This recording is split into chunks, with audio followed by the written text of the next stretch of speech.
So it has been a pleasure to know Chencho and to work in El Salvador with many poor villages in a region called the Bajo Limpa. After I first met him and he encouraged me to come, I'm very close to Salvadorians.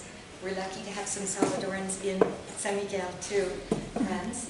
And Chencho is going to have a lot to say, much more important things than I will. So I am not going to give the whole history. You were able to read a lot of that in the paper, I'm sure. And I want to welcome Jose Chencho Alas.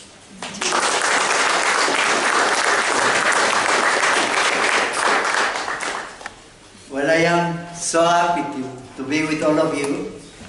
It is really great to see that there are people who are interested in what is happening in the South. Because in the North, there is not acceptance of many of our people.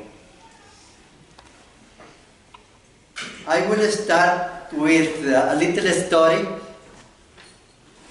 that is, for me, it inspires me a lot. And I have that in another book that I wrote about the Mesoamerica peace movement. There was an anthropologist who wanted to know in South Africa what was the culture of the people. And he was having a meeting with children. He brought a basket with apples. There were about 15 children. And he asked them to come and take an apple. And he saw that the little ones were the first to come, and then those that were older. And the children didn't pay attention if the apples were big or small. They were taking apples. So he asked this question to them. And why you didn't pay attention to the apples if they were big or small? And the answer of the children in their language, the language of Mandela, the children belong to the tribe of Mandela, the answer was Ubuntu. And the translation of Ubuntu is, I am because the others are. And I think that speaking about migration, speaking about you people in the United States and we people in the South, and what is happening with migration, it is very important to start with that thought, I am because the others are.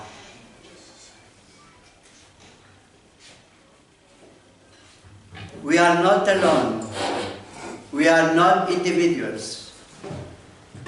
We have the I that defines who I am, but we have the we. And without the we, there is not I. And in that spirit, I want to share you some thoughts about migration. For us, the Salvadorians, the smallest country in the continent and overpopulated, migration is not something new. At the beginning of last century, the prices of coffee went down. There was a financial problem for the world. And the coffee pickers, they couldn't work because the prices were so low. And the owners, they were cutting the trees, the coffee trees. And my people, they left to Honduras. That was the beginning of the migration to Honduras. In 1969, we had in Honduras more than 300,000 Salvadorians living over there.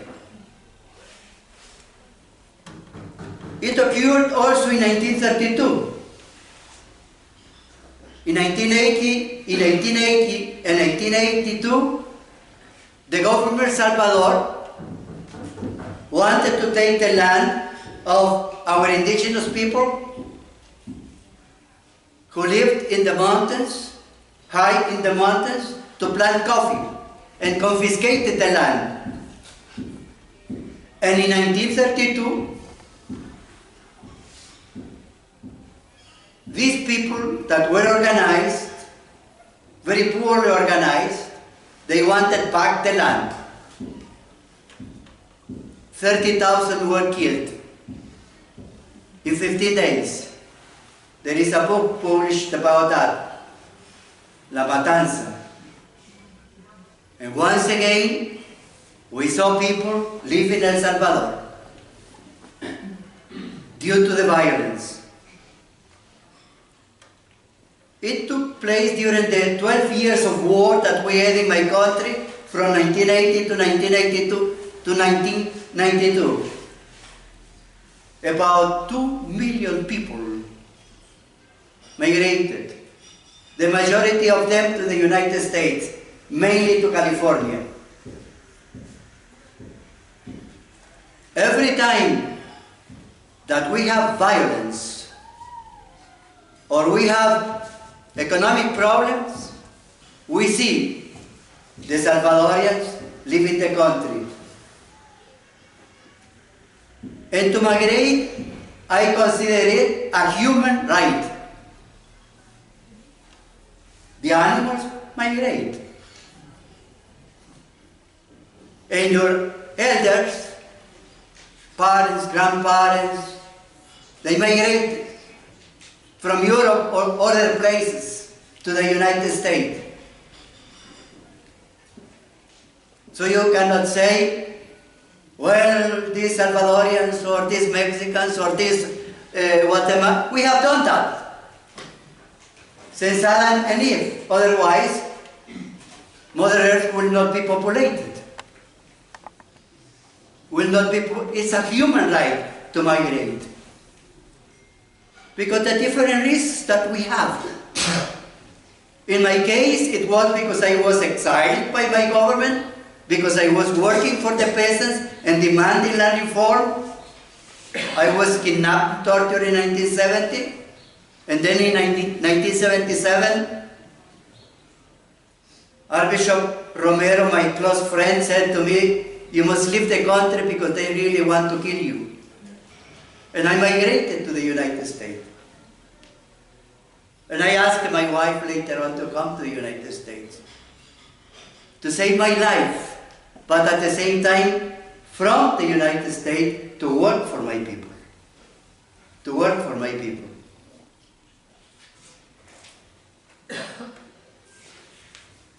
It is not easy to migrate. When you come to another country, life is really hard.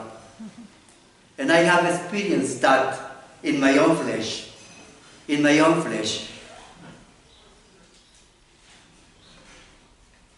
In many ways you are blessed because you have discovered this beautiful, beautiful town. And something that I admire is that you are together.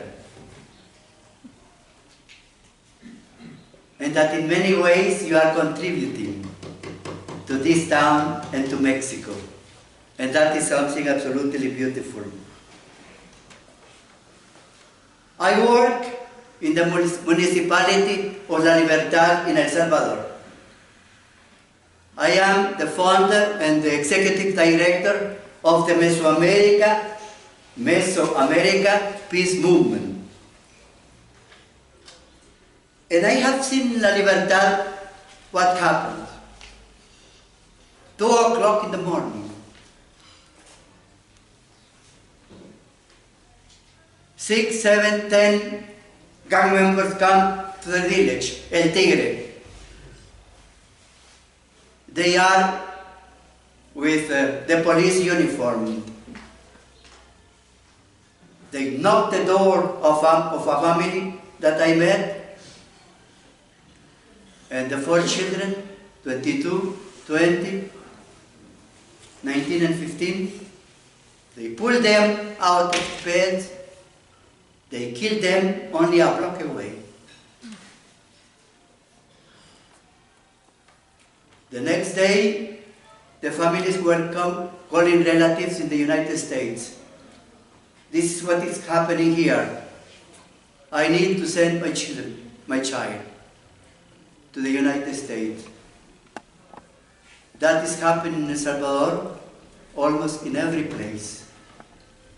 In every place. It is going down, thanks God, at the present time. But that is happening in El Salvador.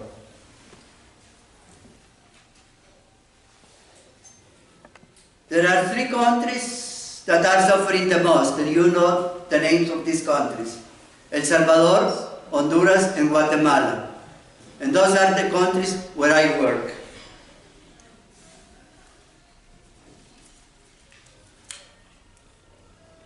Obama repatriated about 2.5 million people. And people didn't care, and they continue going, to the United States. But with the electoral campaign and the election of Mr. Trump, something happened that was in some ways new for us. Instead of thinking to stay in their homes, in their communities or towns, many of my people decided to go to the United States before this man will be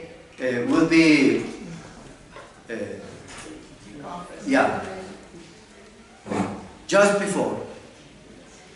The coyotes, those people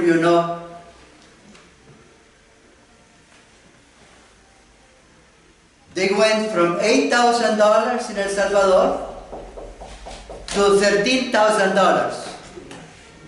And they were telling my people, it is now the time or the door of the United States will be closed. And what happened? 50,000 children from Honduras, from Guatemala, and from El Salvador came before last year to the border of the United States. And many of these children were crossing the border by themselves. So there was no other way following the law than to accept them. And in 72 hours, their destiny was confirmed if they would stay in the United States or not. They have been exposing themselves to all kinds of dangers. We know that in this country, many of the children have been stopped, killed, and the organs extracted and sold. About 2 months ago in El Salvador, the police stopped a driver who was driving a truck. Inside the truck, there were bodies of children who were killed. And the policeman asked the driver, "What's happening here?" And he said, "Well, I was requested to drive and not to look inside." The truck was full of bodies. When that happens,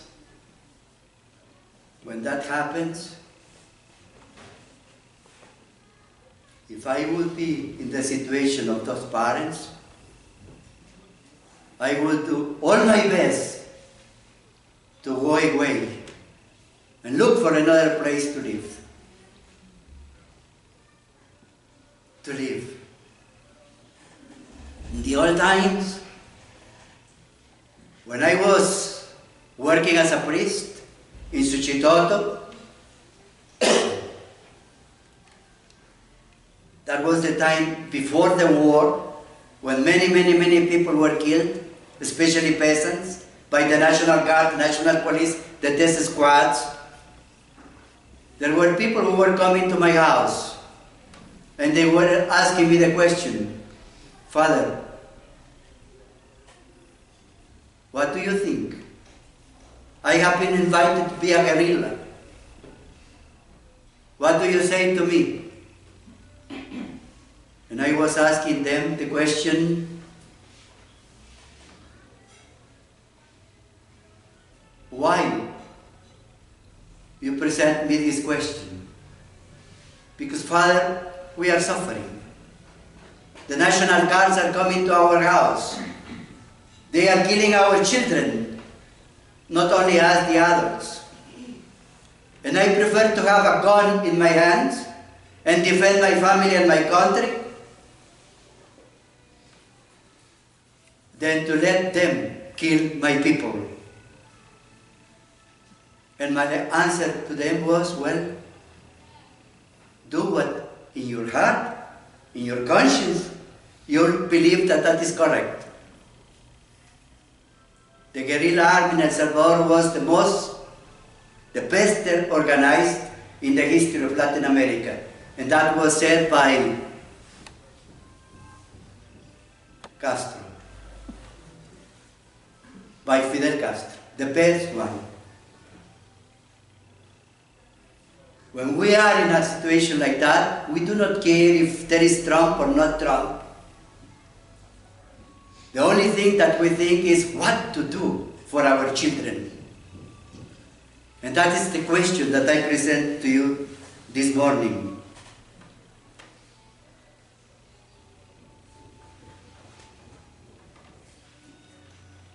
In El Salvador, as in Honduras and Guatemala, we have the organized crime.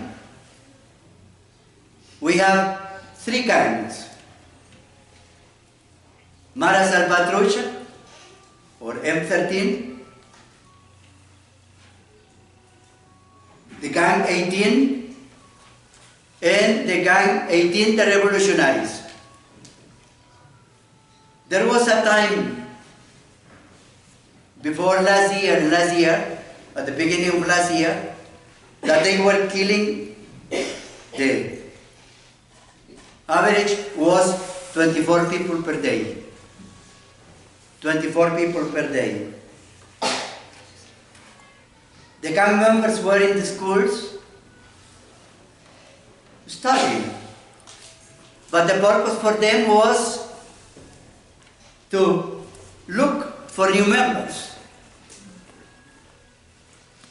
That was the reason to be in the schools. I met parents in San Diego, for example, near the beach, in La Libertad, who were telling their children, if you want to have power, if you want to defend yourself, be a gang member. The parents. Some started when they were 8 years old or 7 years old, when they do not have the conscience about ethics, about principles.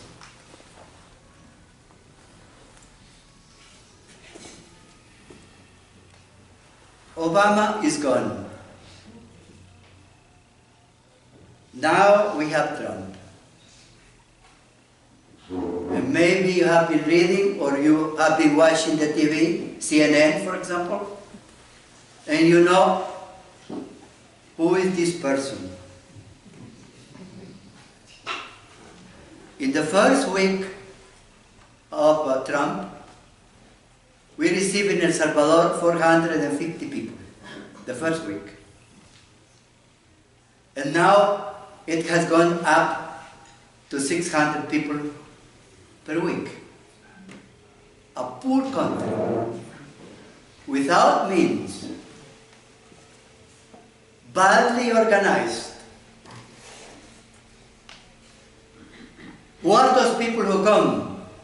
Some are people that went to the United States with clean heart to make money for their families, and some are criminals.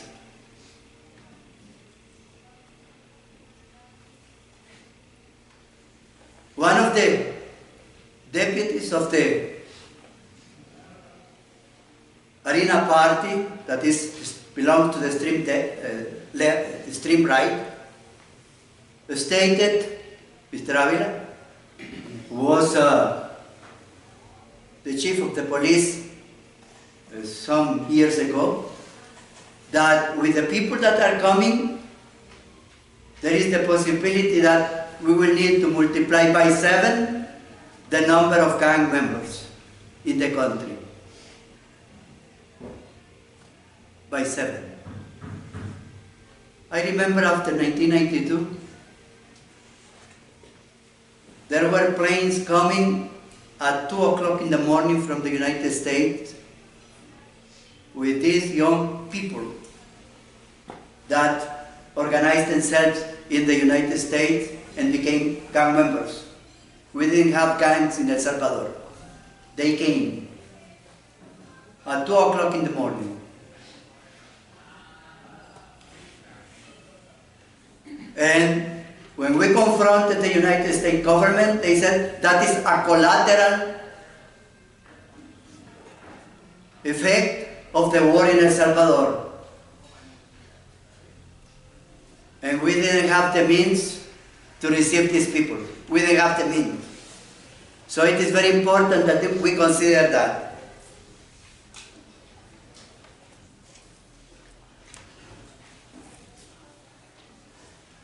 Mr. Trump stated that there are 7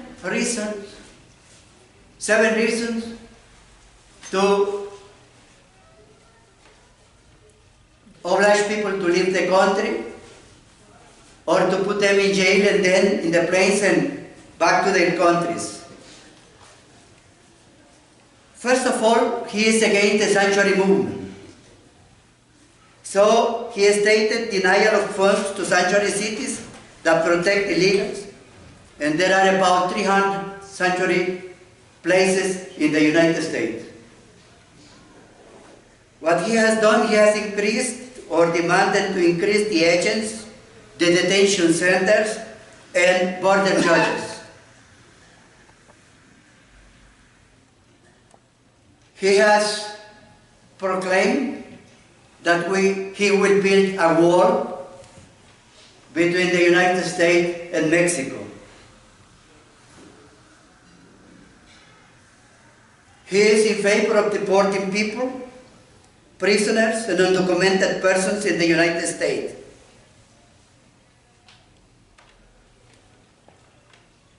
He gave the famous document, prohibiting the entry of people of 7 countries in the United States, and he was defeated by a judge. And once again, he presented a new document, and it was once again defeated. You have good people in the United States, very good people. Yeah. He has stated that the United States must maintain the prison, the Guantanamo prison. So, my question to you is what we can do. What we can do. The only answer that I think we have is solidarity. That is the only answer. You are here because you are people who care. Otherwise, you will not be here. You are people who care. And that is something very important. And something that I admire here. You are, I suppose, the majority retired. And if we will do with you a workshop following the methodology, appreciative inquiry methodology. We go to the first step, the discovery, and we present to you a very powerful question. What do you do the best? What do you not to do the best? And we sit by pairs, and then by group of 6, and then by the whole group. I tell you, there is that library, the biggest one in English, just here, but here. We could write more books than those that are over there. Yeah. You represent a culture. You represent a history. You represent science, technology. You know about economics. You know about politics. You know about family. You know about entertainment. You know about how to become organized. You know about how to migrate. Here. There is so much that comes from your parents, that comes from your schools, that comes from your churches, that comes from the place of work where you are working. Everything is here. And if you have that, in the name of God and in the name of humanity, I ask you to put that in service. I have been talking with Gary. I was in Portland many times, fundraising for my foundation. But only here in San Miguel de Allende, I started discovering the knowledge and the experience of this man. It is incredible. Gary, yeah, it is incredible. This town is blessed. It's really blessed with me. I was planning to start with a question.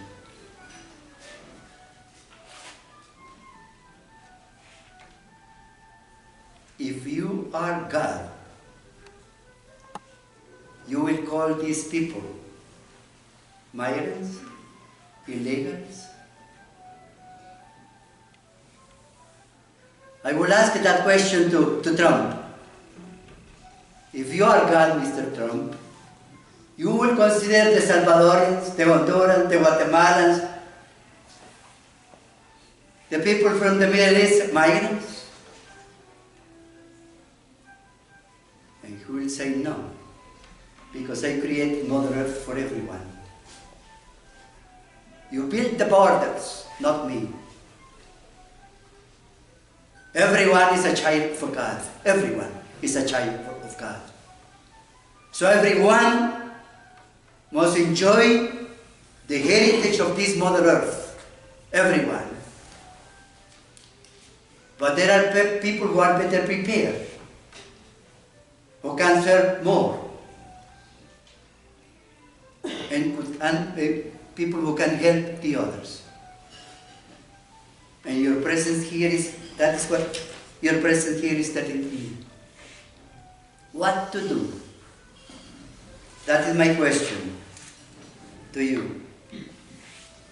Well, you are supporting this town, but maybe you can organize delegations and go to Honduras or go to Guatemala or go to El Salvador, my country, and I will wait for you over there in El Salvador. There was the time that I was receiving delegations, Jewish people, through American Jewish World Service that is based in New York. There were years that I was receiving up to 20 delegations of students from New York University, from Princeton, from Harvard, from many schools, you know, all Jewish people. And at the beginning, the peasants with whom I was working, they were asking me the question, but these are not the people who crucified Jesus? They bar. And at the end, they were fighting because they wanted, you know, to have these students in their homes. It was so beautiful. It was so beautiful to see that. I am receiving delegations from Canada. I get one from Toronto University, PhD student, 12 of them. I was teaching them and then going to work. One of these groups. I would be very happy to have delegations from here, from this place. Something else that I could offer you, I can come here to give a workshop 2 days about appreciative inquiry methodology that is very powerful, the best for me. And I am 82 years old, and I studied in 6 different universities in 6 countries. So I learned about many methodologies, but this one, appreciative inquiry, is the best, and that would help you with the work that you do here. But I would prefer if we have a group in El Salvador, and I can teach them. When I was requested to go to teach, you know, these PhD students in Toronto University, I said to the dean, not in Toronto. In El Salvador, yes. They wanted, you know, about liberation theology. And you cannot speak about liberation theology in Toronto. That must be in a place where sin, poverty, and oppression. Yeah, of course. So if you want to go over there, I am ready. Share, take note. And that will be wonderful. That could be wonderful.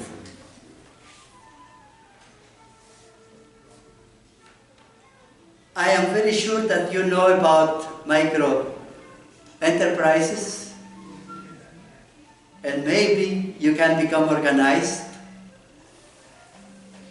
And for those people who are coming back to this town and to the communities, mainly to the communities, maybe you can start working with them so they can start their micro enterprises. Because you have the knowledge. People ask me, and you are not tired working for peace? And I say, no. I would become sick if I do not work for peace, and my wife knows that very well. When we work for people, we grow. Being with you, I am more Chencho now. I am growing, being with you. And if you work with the people, and I know that many of you do that, you will feel that in your heart. It is not a problem of money. It is more a problem of love and justice. And justice. Thank you.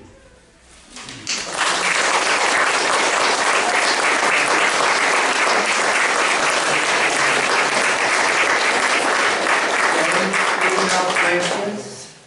We have time for questions. Yes. Yeah. I actually have quite a few.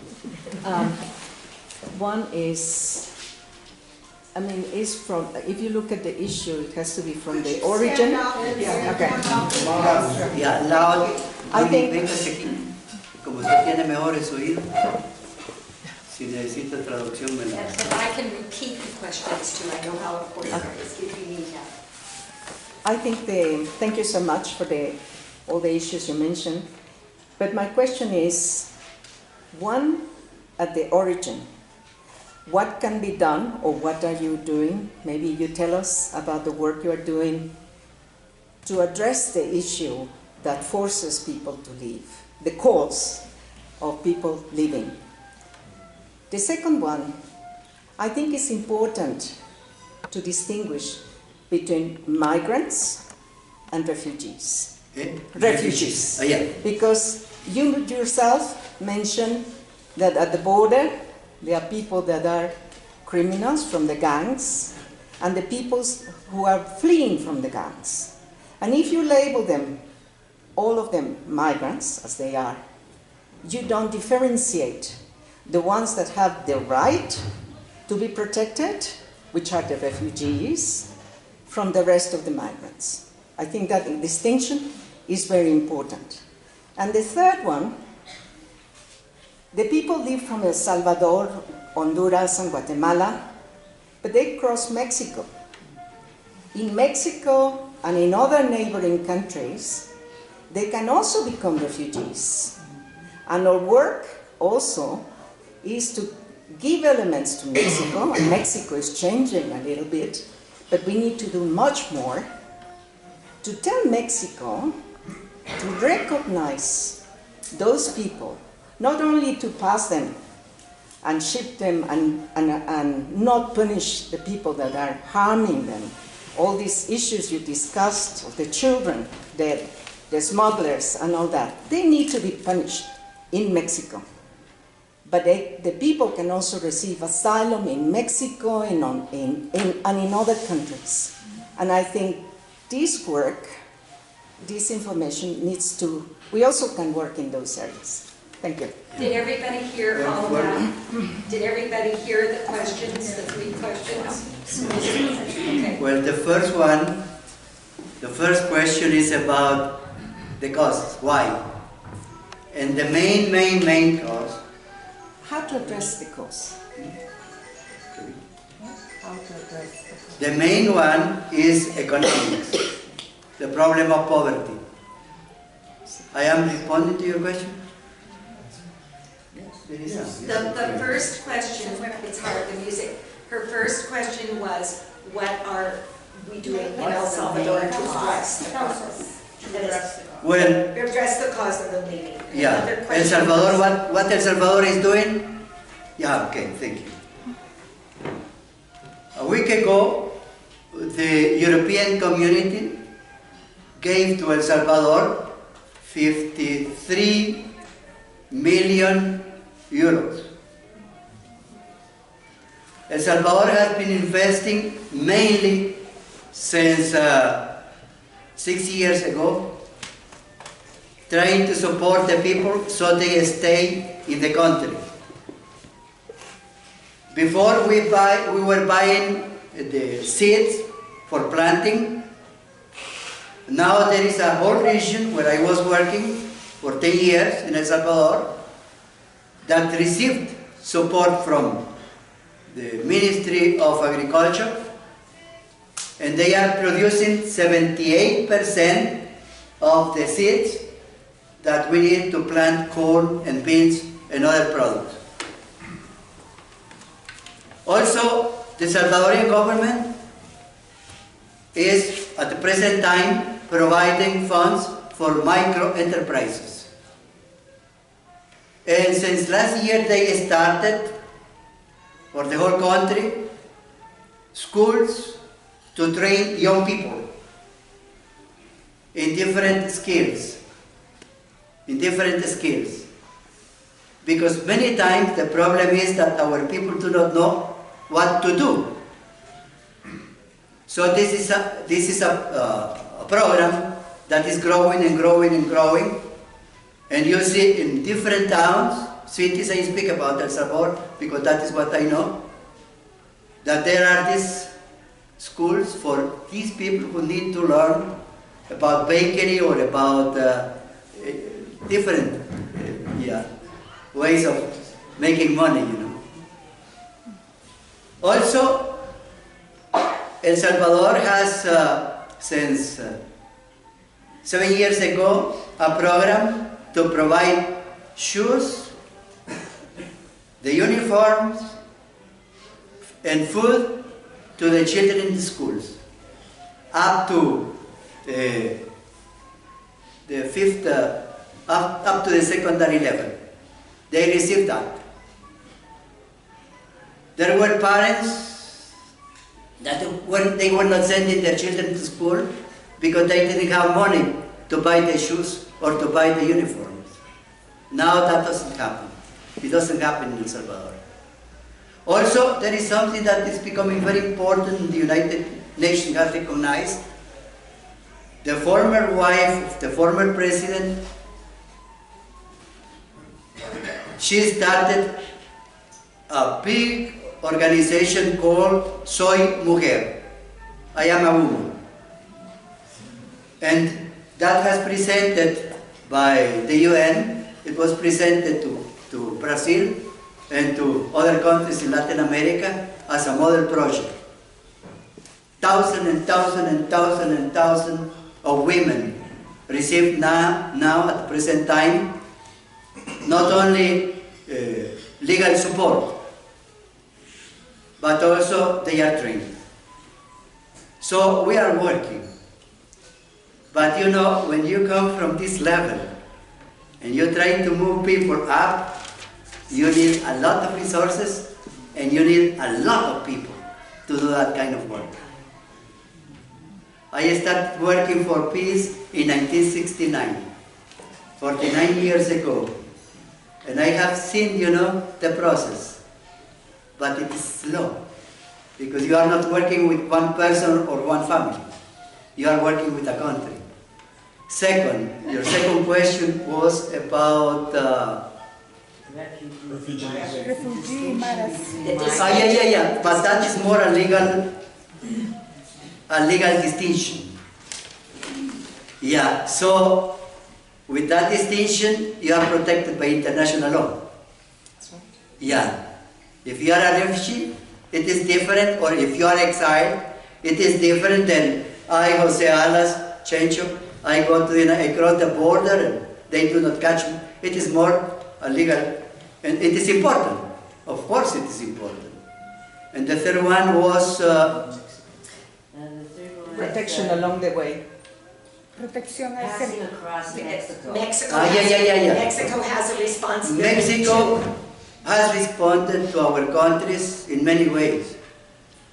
Since the war in El Salvador and the problems that the Guatemalans had in Guatemala, I met many Salvadorians here during the 80s, during the time of the war in El Salvador. They were living here, and the government of Mexico was supporting them.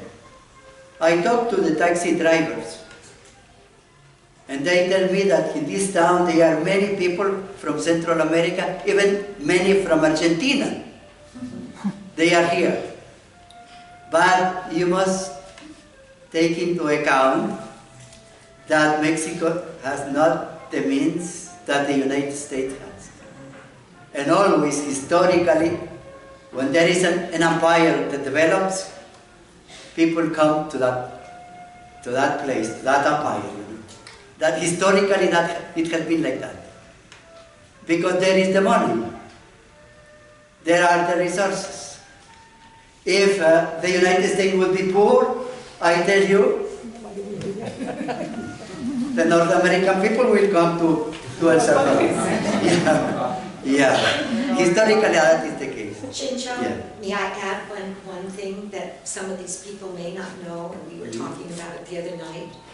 Actually, and Marcela, thank you for your question. These two people have worked with the UN High Council of Refugees for 32 years, I think. So that's where her question came from. Unfortunately, many of us, people here, expats, gringos, whatever we want to call ourselves, don't know that the US, under Obama, Congress gave $250 million last year to Mexico specifically to build containment centers, detention centers on the southern border. Yeah. Keep And them you know- from coming in. And you know what happens? Corruption. There was a time that I was crossing the border to work in Chiapas, giving workshops about peace, and I saw the people at the border demanding to our people money. That is the United States has been the best, the greatest source of corruption for our governments and our policemen. I know that. In El Salvador we had the oligarchs and I worked with them. Well, you know about Cursillos de Cristiandad. I started Cursillos in 1961. The richest people in El Salvador came to my Cursillos, 3 days. The richest people. The Quiñones, the Regalados, the Dueñas, the Girona, etc. I know them. I heard their confessions. Yeah. But then, when the war started in El Salvador, the military became very, very, very, very rich. $6 billion invested in your country during the time of Reagan in El Salvador to fight against our campesinos, who were guerrillas. $6 billion. And you go to El Salvador to some of the developments, urban developments, and you will see the generals. They are now the rich. And the money came from the United States. The Salvadorian army didn't want, to stop the war. It was a source of money and power. Yeah. So, another person? Over there, and then you.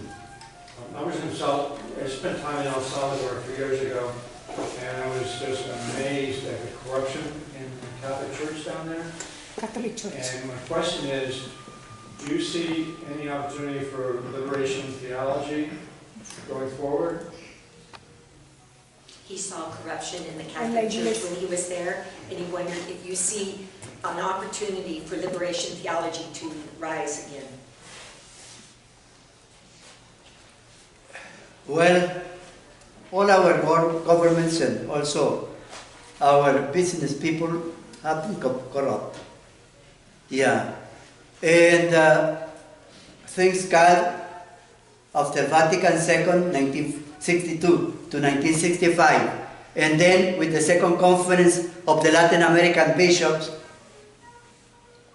that was held in Medellin, Colombia, in 1968, we started liberation theology. And I tell you, liberation theology was the most powerful instrument to make people conscious about their rights and about their obligations. I know that because my parish was flourishing. I was the first to start Christian-based communities with the peasants in El Salvador, 1969. I learned about that in Quito, Ecuador, in 1968, when I was studying over there, what is a Christian-based community. But then we had a Pope, John Paul II. He was from Poland. He was afraid about communism. And the State Department was telling him, liberation theology is pure communism, it's Marxism. And this Polish Pope, afraid of communists, started electing archbishops and bishops who were very conservative people, and some who were practically illiterate. I know some of them. And liberation theology went down. But liberation theology continues. There was someone who asked the Pope Francis if he was a liberation theologian. And he said no. But you must follow the deeds. And what the Pope Francis is doing and has been doing is liberation theology in action. Yeah. A wolf doesn't need to say, I am a wolf. See what the wolf is doing and yeah, or a fish, that it's a fish. I wrote an article about that just at the beginning. It is incredible. I think that we need liberation theology for us in our countries, and we continue doing that. Many of us, many priests, and especially sisters, The women are the best creation of God.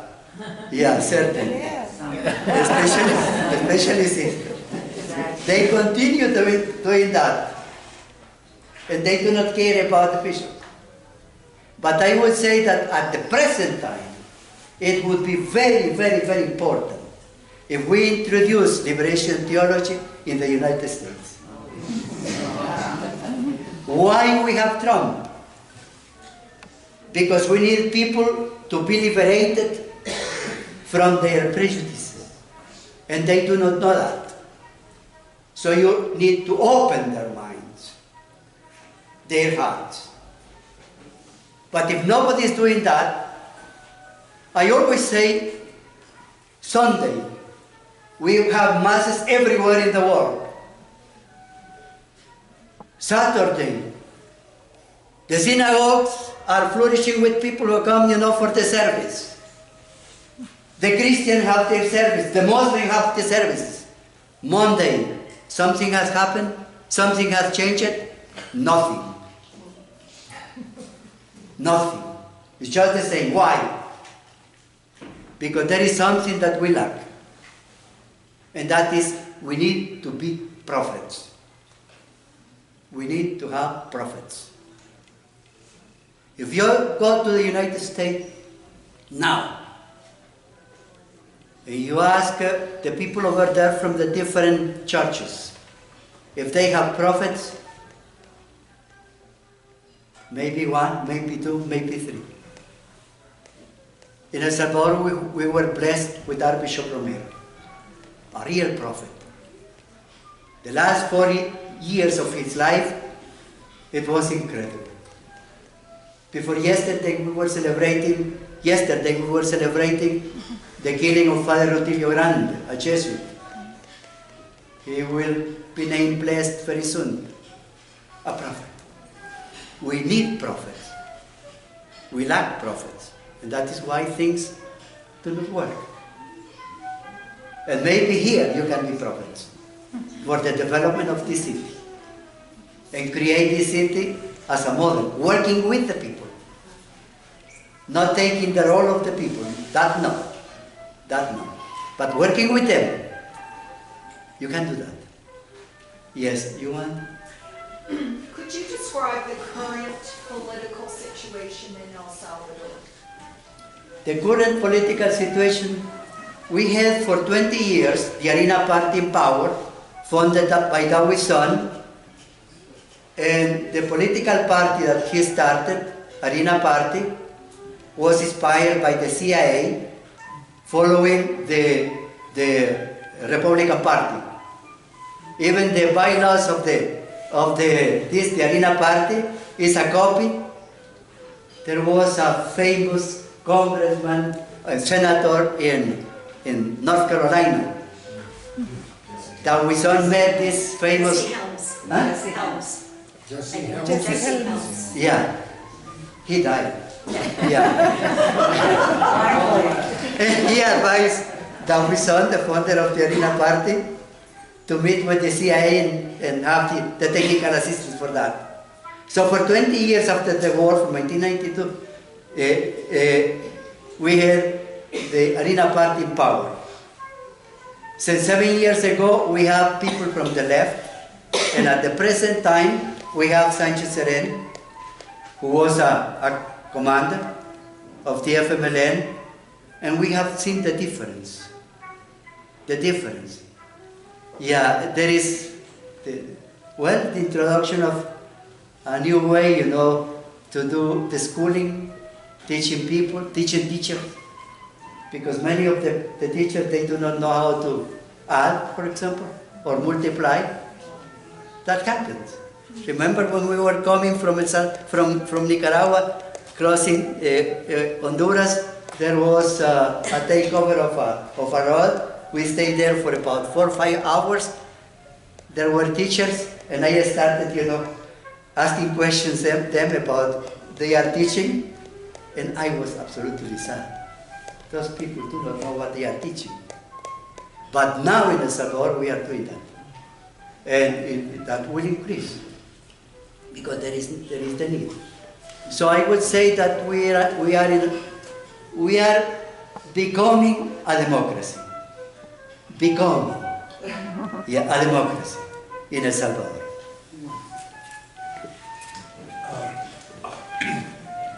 I think one of the problems we have in the United States is we have too many prophets. We have too much prophets. But,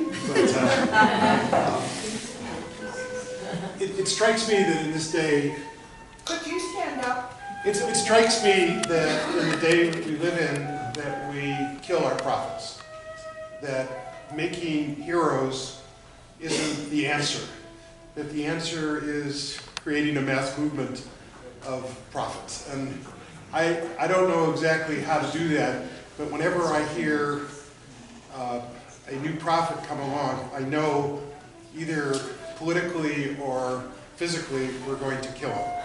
How do we create a whole movement of prophets so that can't happen?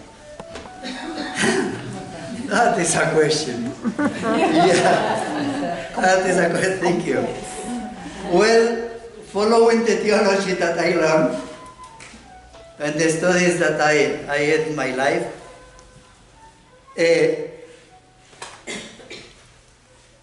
the prophets, the real prophets, they are killed at the end. But all of them, they start a movement. They organize people. All of them. If you go to Gandhi, well, what he was doing? Mandela. I was invited to go to South Africa to give a workshop over there for women who were prostitutes and for other purposes. And when you talk with these people in South Africa, they tell us, you know, the changes. It doesn't mean that there is no poverty, no. And that there are people who are corrupt, no.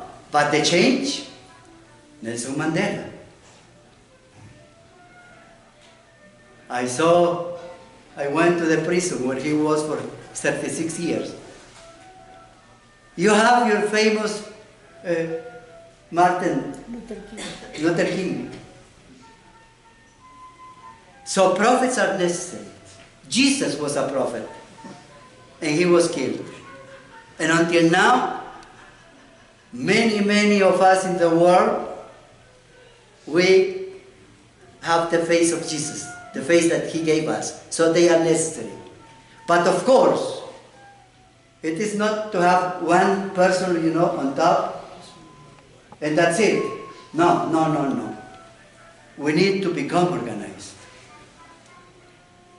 And something that I have been hearing, but I cannot say good or bad because I do not have enough information, is that here you have 150 NGOs supporting different projects. Well, it is good. But maybe it would be good if all these people come together and they plan a strategy in order to work with the people of San Miguel de Allende. Yeah, because then you could do more. Organizing. Organizing is the key. You know, a prophet that doesn't organize is not a prophet. I would add, there is that kind of movement taking place in San Miguel right now. We're trying to bring the leaders of different groups together to do exactly that. Perfect.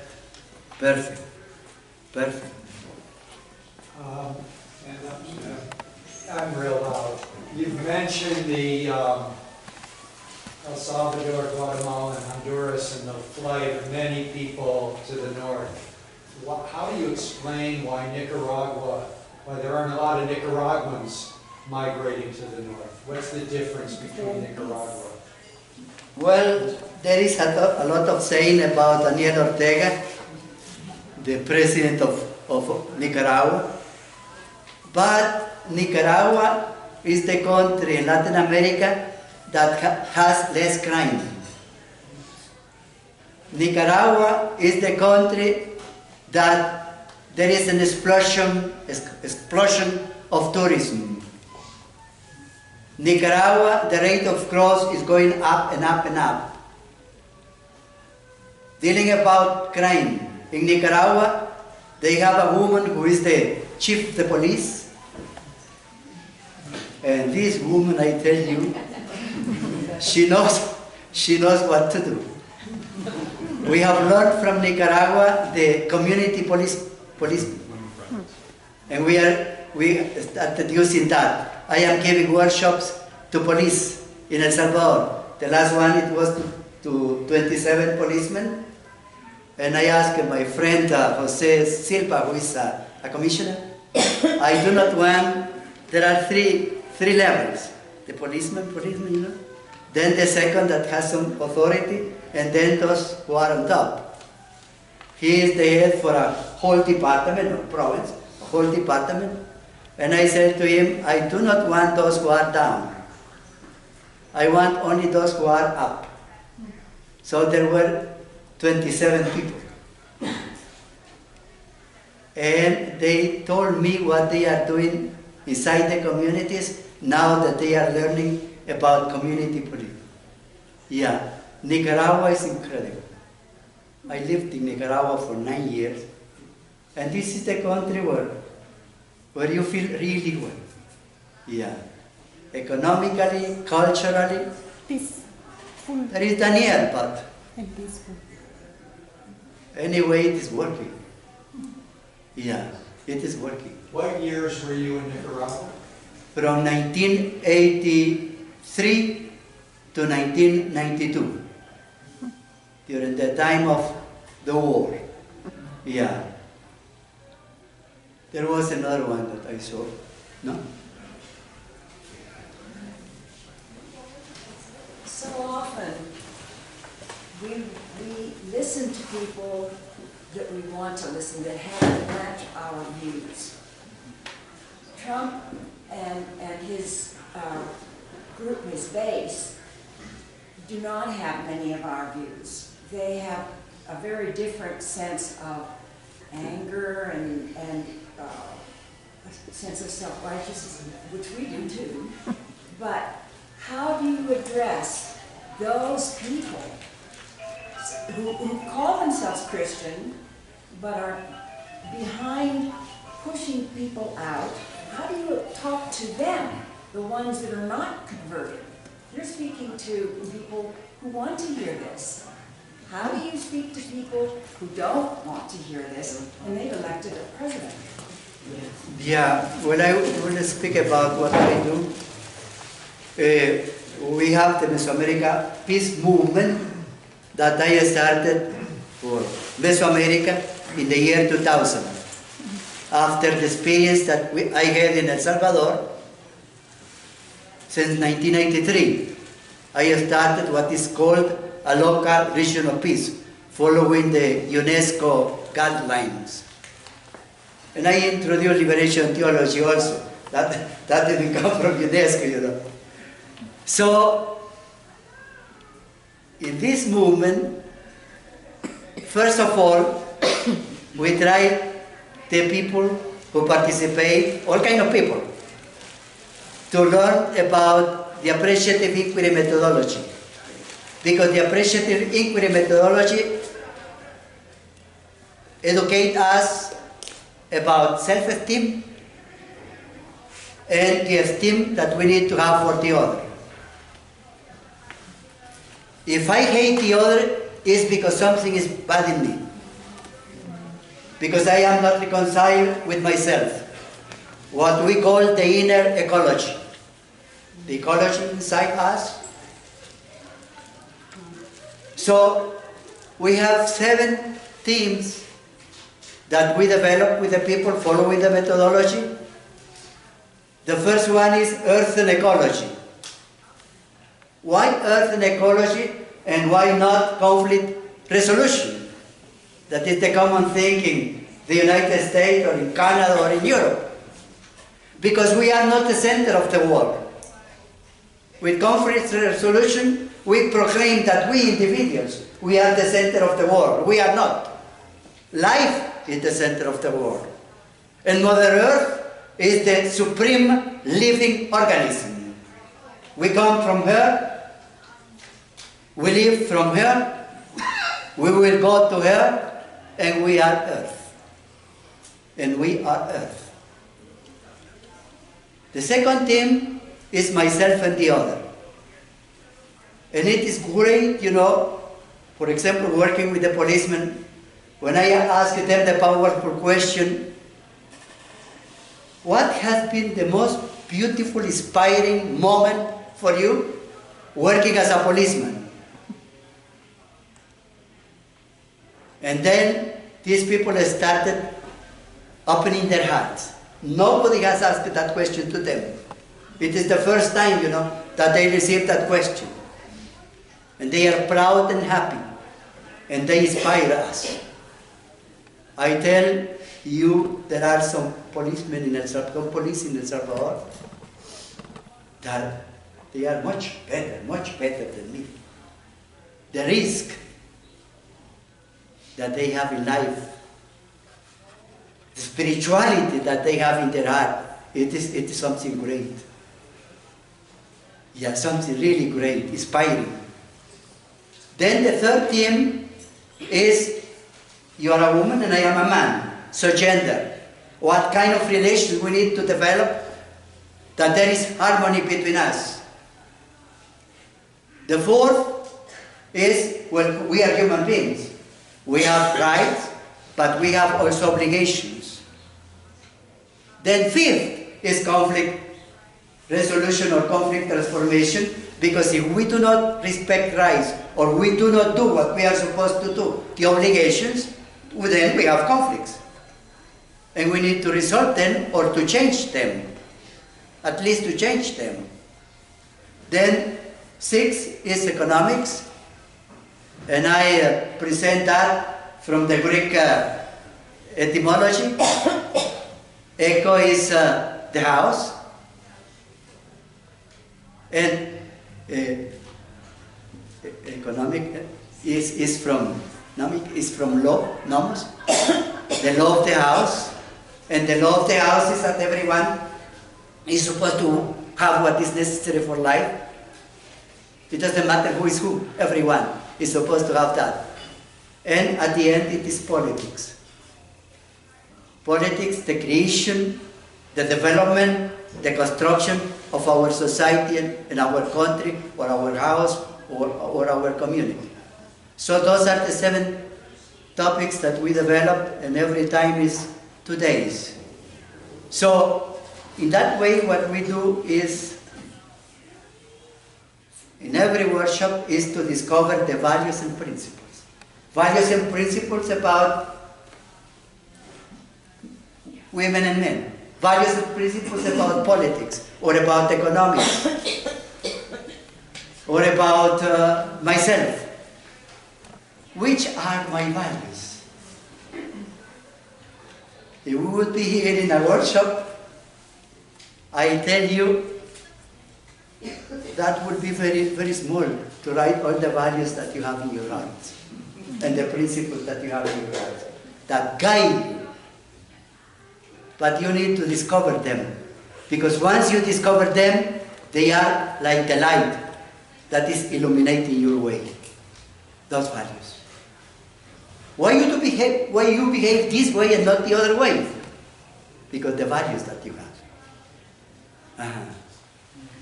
I think I understood the frustration, and I'm sure that Chencho did too, and I know many people in this room feel, well, we know, but what do we do? What do we do when we go back to the United States, to our communities? How do we develop in those who voted for Trump these same values and ideals he's talking about? And I think what he's basically saying is we learn these methodologies first, and then we go back and organize our communities. And we go around the country. Actually, I was part of a movement called Beyond War many years ago. And many of us moved to other states, more conservative states. I'm from a very liberal state, Oregon. And we moved to different places, and we started educational workshops. That's how we start to change people's perception, using the methodology that you start talking about. So it's really on our shoulders. And it's huge, isn't it? I mean, we all agree. What do we do? How do we end up with this man in the office of president? And what he's been really saying is, we have to be the messengers. We have to be the people that go out and reach out to those who don't agree with us in a way that we begin to recognize the connection we have. I think that's what... But there is a principle in the pastoral work, and the principle is that you do not start approaching the other from yourself, but you must depart from the other. If you start with yourself, I am good, I have succeeded, I am intelligent, I am a lovely person, and this no. Start with the other. That is very, very, very important. So, listen, dialogue, support, be in solidarity, and little by little people change. I know that by experience. That is what I learned in Quito, Ecuador. Yeah. I have been able to put 2 gang organizations together. And at the end, well, they stopped killing people or robbing or yeah. But start from them, not from you. Yeah. So it is not from Trump, it is not from me, it is from Trump. Yeah. When I wrote my first play, that was when I was 19, and it was presented in the theater in El Salvador, in the National Theaters in El Salvador. There was a sentence that I put, you know. It was about San Juan Vianney from France during the time of Napoleon. I studied, you know, the whole thing, in order to write the drama. And the devil wanted San Juan Vianney. He wanted him. And there were people who were coming to the devil and were telling, but this is a holy man. And the devil said, if he is alive, he can be with me. That means when we are alive, we have all the different opportunities, and we need to choose. And we need to choose. And everyone, it doesn't matter who is who, has inside the heart a small flame. So you need to discover that value that is inside. Maybe. But you need to go to that person with open heart. Yeah. Chencho, there's a question here in the front. Stand up. Yes, I should stand up. Okay. I love everything you said, but I'm going to give you my personal problems. First of all, many of the things you said is things that we sort of charitable projects, things how to help people, how to develop people. That's wonderful, except I think we're living in a crisis, a real crisis. We don't have time to do some of the things that we would have done in other times of history. We're living in a crisis that war, I mean, when I read what United States is now building a missile in South Korea, you're going to aim at North Korea and China. Yeah. And they have tanks in the borders of Russia. I mean, and the peace movement is weak. I'm from Canada, but our peace movement is weak too. And so here we have a war crisis. I mean, when I read what's happening with the United States, I am terrified. That's one thing. The other crisis we have, of course, is climate. I mean, we have a real crisis. And that's the only way, it seems to me, that we have to mobilize people to fight those two huge issues. And I don't see it happening. I'm sorry, I just don't see it happening. And so I am terrified, and I go back to my country, and I am now retired, and I have nothing but time, and I have a lot of skills, but I don't know where to put them. I've joined 4 organizations, Solidarity Winnipeg, Climate Justice, etc. But they're not functioning. And I figure, what am I going to do? I don't know what the hell excuse me. I don't know what. What's your advice? In 1969, when I started convincing the peasants to be organized in order to have the land reform in my country, there were peasants who came to me and said, in San Juan, who came to me and said, well, when you succeed, please remember me, I need to have land. But for the moment, I do not believe in you. It takes time. But every person is like a drop in the ocean in order to form the ocean. But you need to participate. What you think that you do is small, but we do not build this beautiful building with big stones. It is with little things, one after the other, one after the other. Everything is built like that. Everything is built like that. So something that we need to have in our hearts is always hope. If God gave me life through my parents, it is because there is a purpose for my life. And what I do, I contribute. It's small. If in 1969 I would say to the peasant, well, it seems that these people do not believe and that they are laughing about me.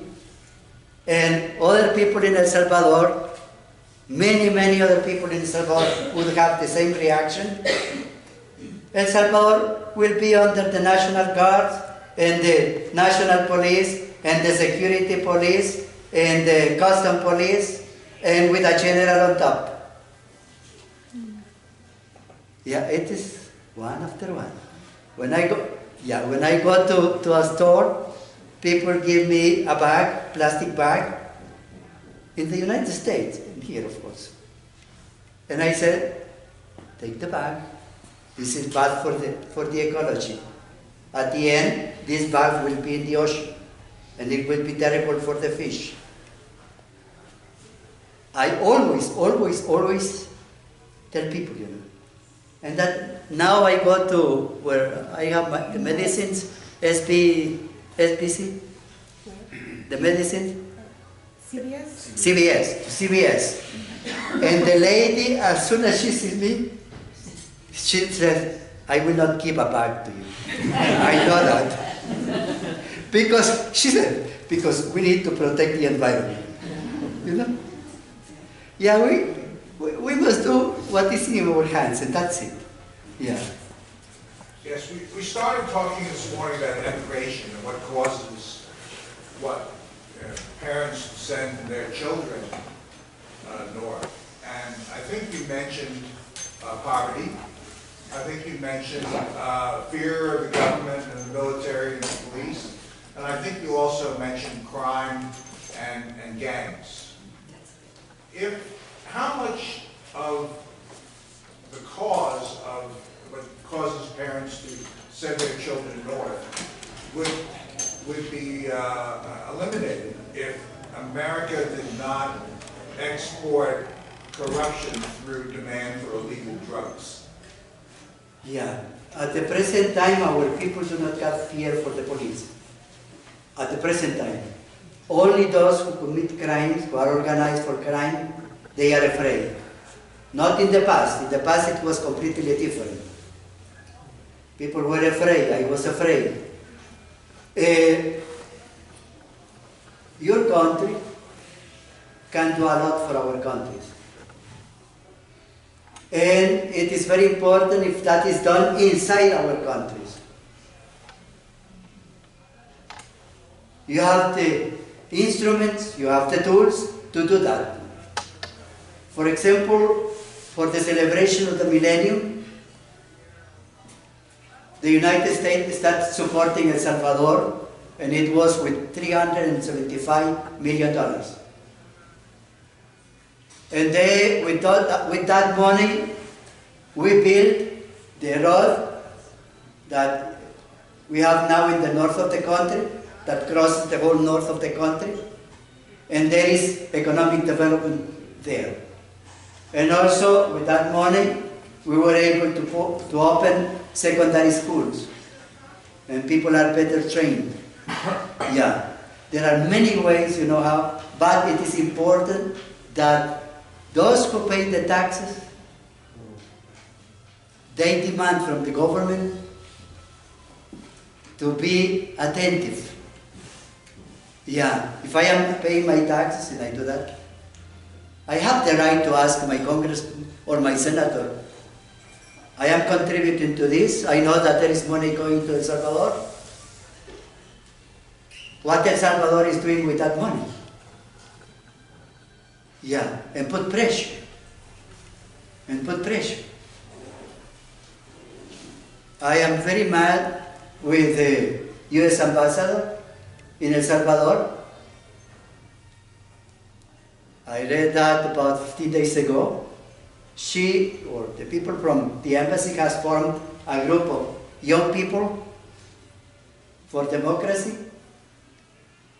And the people, the young people that have been selected from 18 to 25, they belong to the rightist party, political party. That is not the way. That is not the way. We do not need money for our political parties. That is something that we must care as Salvadorians. But we need technology. We need instruments that can help us to be developed. Or we need technical assistance. That is important. That is important. So, we must thank the United States for some of the things that this country is doing. Certainly. Certainly.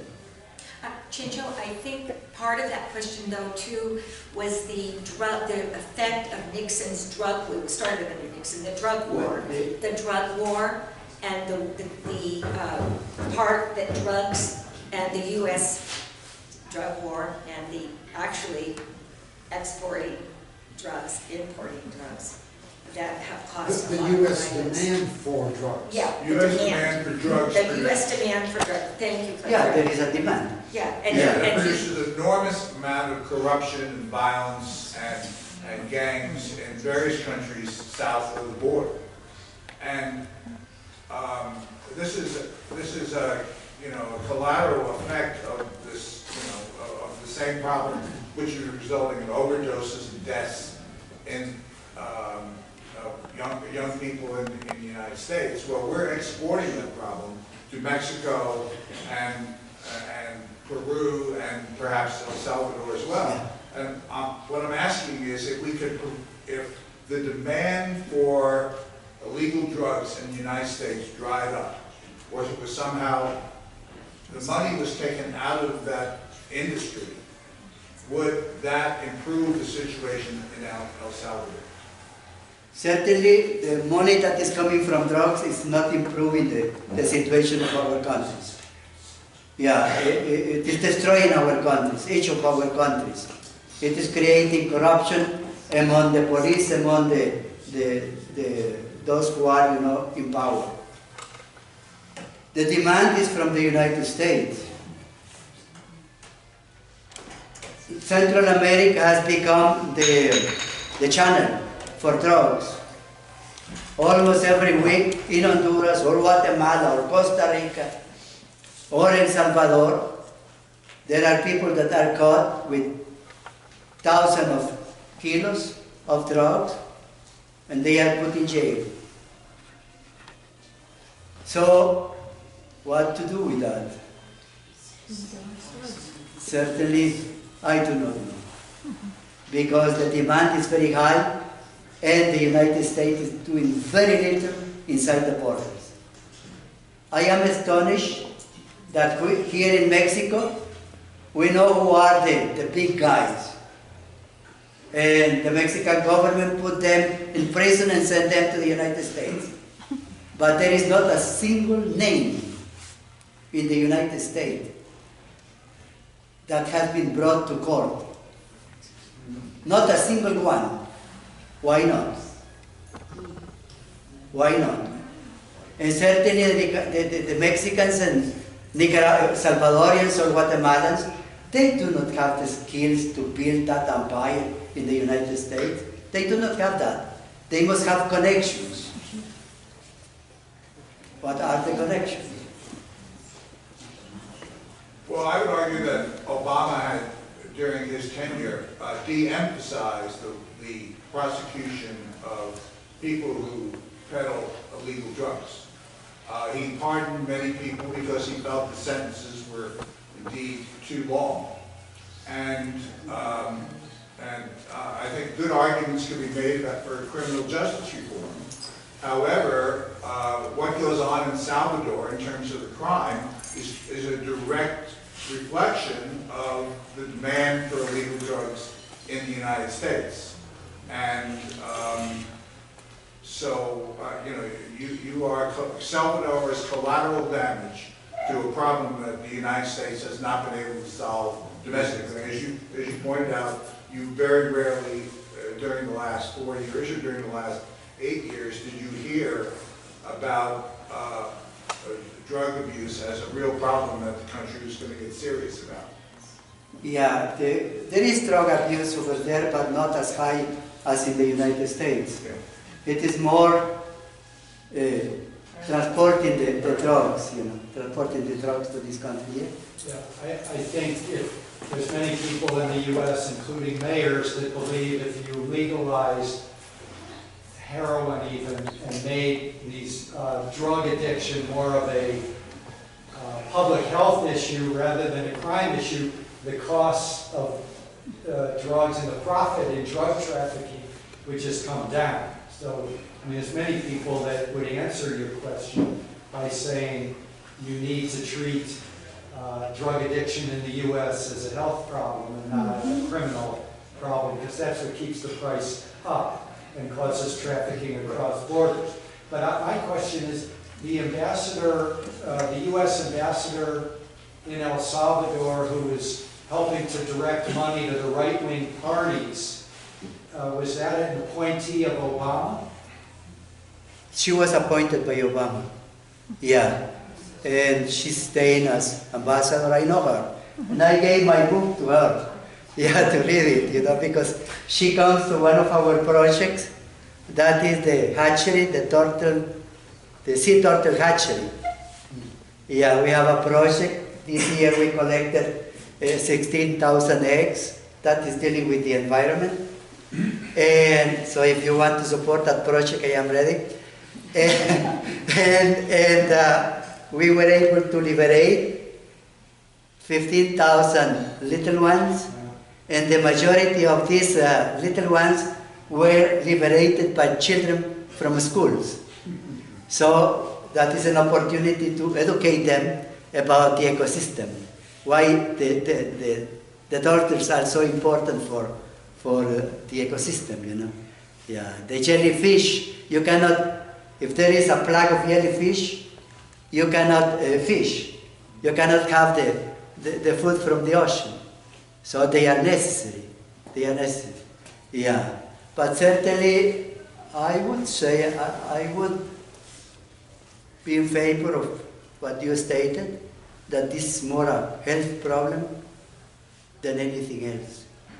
If you treat it as a criminal problem, I think, never you will be able to resolve the problem. Because you are accusing the people. You are accusing the people. Yeah. I'm from Toronto, Canada. And in Canada, we have started for the last, very recently, programs that deal with drug addiction as a health problem. And even heroin as a health problem, where you can receive treatment for your heroin addiction on a regular basis. It's now across the country, and it's continuing to build. Did you hear that? She's talking about in Canada they are treating much of the drug problem as a health problem. and that the heroin addicts can get help. Am I correct? Yes. That has been done in Denmark Yeah. for many years, Right. treating it as a health problem and not as a criminal problem. Yes. Yeah. I was just going to say that I think Chencho's given us lots of energy. All of you have been a wonderful audience, but many people have other activities and things they need to get to.